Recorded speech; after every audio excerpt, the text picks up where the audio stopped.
अमरावती जिल्ह्यातील हरिसाल परतवाडा मार्गावर 2 चारचाकी वाहनांचा अपघात झाला असून यामध्ये 3 जण जखमी झाले आहेत। मिळालेल्या माहितीनुसार हरिसाल परतवाडा मार्गावरील चिखली फाट्याजवळ हा भीषण अपघात घडला। परतवाड्याच्या दिशेने जाणाऱ्या अर्टिगा कारला समोरून येणाऱ्या बलेनो कारने जोरदार धडक दिली।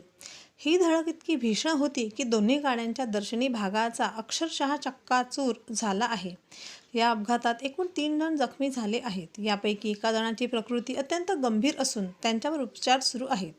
इतर प्रवाशांना किरकोळ दुखापत झाली असून त्यांना प्राथमिक उपचारानंतर घरी सोडण्यात आले आहे।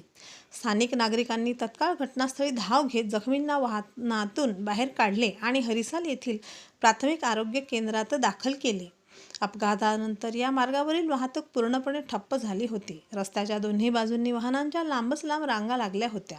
अखेर स्थानिक रोशन शेवाळे, मारुती घरे व संचित गावंडेसह नागरिकांनी मदतीने अपघातग्रस्त वाहने बाजूला करून वाहतूक सुरळीत करण्यात आली। या घटनेची माहिती धारणी पोलीस स्टेशनला देण्यात आली आहे। अपघाताचे नेमके कारण अद्याप स्पष्ट झाले नसले तरी वाहनांचा वेग की रस्त्यांची दुरावस्था याचा तपास पोलीस करत आहेत। या मार्गावर वारंवार होणाऱ्या अपघातांमुळे प्रशासनाने याकडे गांभीर्याने लक्ष द्यावे अशी मागणी आता स्थानिक नागरिकांकडून केली जात आहे। ज्ञानदेव येवलेसह पूनम गेहलोत, अध्ययन समाचार, धारणी।